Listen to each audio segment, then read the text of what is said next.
Assalamualaikum warahmatullahi wabarakatuh. My name is Laras Mutiara Sari and I want to present about strong and weak syllables.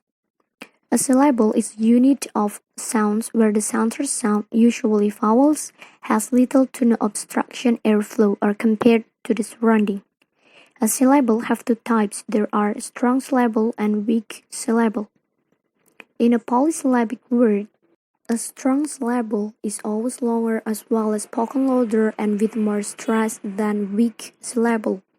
Strong syllable has vowels that cannot occur in weak syllables and vice versa. And a weak syllable that consists only of consonants is called syllabic consonant. As we can see at the table of the differences between strong syllable and weak syllable, that strong syllable is more intensity, longer and more stressed than weak syllable, and it has peaks consisting of all vowels, especially long vowels, diphthong, and triphthong. But in weak syllable, it has peaks with vowels schwa or e, and u. Strong syllable can end with a coda if the peaks is a vowel r, e, a, u, a. For example, in the word let has only one syllable. A is the peak and th is the coda. Whereas weak syllable can end with a coda if the followed by the peak is or schwa. For example, in the word open. But sometimes a weak syllable can also end with the vowels e, u, and e in a specific condition. For example, in the word happy. Furthermore, the vowel e can be the peak when the syllable doesn't end with a coda and it begins with a consonant. For example, in the word architect. It doesn't end with a coda and E is the peak. Next, the schwa or The schwa can be found in a weak syllable. For example, in the word attempt. But in the word attempt, it's pronounced A in a strong syllable and in a weak syllable. If we pronounce it in a strong syllable, we can pronounce attempt. But in a weak syllable, we can pronounce attempt. The vowel e and u, it including in a weak syllable. It is located between e and u and u. It can be a bit tricky to pronounce, and the vowel e and u commonly seem to sound closer to e and u.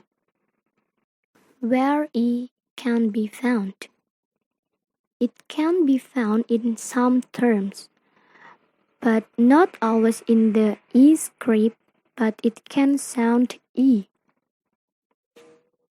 For example, in the word happy, it has two consonants p, and it ends with a or y. The e in prefixes re, pre, or d, and it is precede a vowel and it is unstressed. For example, in the word react, re is a prefixes and it is unstressed. E can be found in suffixes when it have two syllables. In suffixes is and yet. For example, in the word appreciate. And in unstressed, we can find in the word he, she, we, me, and be. Furthermore, in but in precedes a vowel, for example, the apple. So it always followed by vowel. Where u can be found? We can be found in the word you, to, into, and do. It is unstressed and it doesn't followed by a consonant. And U can be found when it can followed by vowel, for example in the word influenza. Syllabic consonant. Syllabic consonant is a type of weak syllable. It is no vowel is found, and a consonant, either l, r, or a nasal, stands as the peak of the syllable instead of the vowel. It is usual to indicate that a consonant is syllabic by means of a small vertical mark beneath the symbol, for example in the word battle. Syllabic consonant l. Syllabic l is perhaps the most noticeable example of the English syllabic consonants, although it would be wrong to expect to find it in all accents. It occurs after another consonant, and the way it is produced depends to some extent on the nature of that consonant. We can find syllabic consonant when it ends with one or more consonants that precede l. For example, in the word bottle and kettle. Whereas, if the preceding consonant is a alveolar consonant, the, r, s, z, n, j, z, so l is a dark. For example, in the word bottle.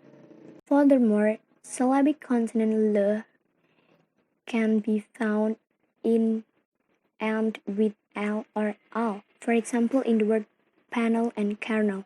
In the word panel is and with l. Then syllabic consonant n, which are phonologically composed of a plosive or fricative consonant plus n, are uncommon except in initial position in the words. So we can find in initial position when it begins with a before n. For example, in the word phonetic. And in medial and final position, we can find much more commonly a syllabic n. Syllabic n is most common after alveolar plosive and fricative. In the case of the, s, z, followed by n, the plosive is nasally released by lowering the soft palate, so that in the word eaten, for example, the tongue does not move in the toned sequence, but the soft palate is lowered at the end of the, so that compressed air escapes through the nose. Syllabic consonant r. Syllabic r is least common in BBC pronunciation. This type of syllabic consonant is only found at the end of words pronounced with rhotic accent. Rhotic accent, such as most American accent, syllabic r is very common. For example, in the word particular. In most cases where it occurs, there are acceptable alternative pronunciation without the syllabic consonant. But we find no case of syllabic r where it would not be possible to substitute either non-syllabic r or er. I think enough for me. I'm sorry if there's been a lot of mispronunciation from me. Wassalamualaikum warahmatullahi wabarakatuh.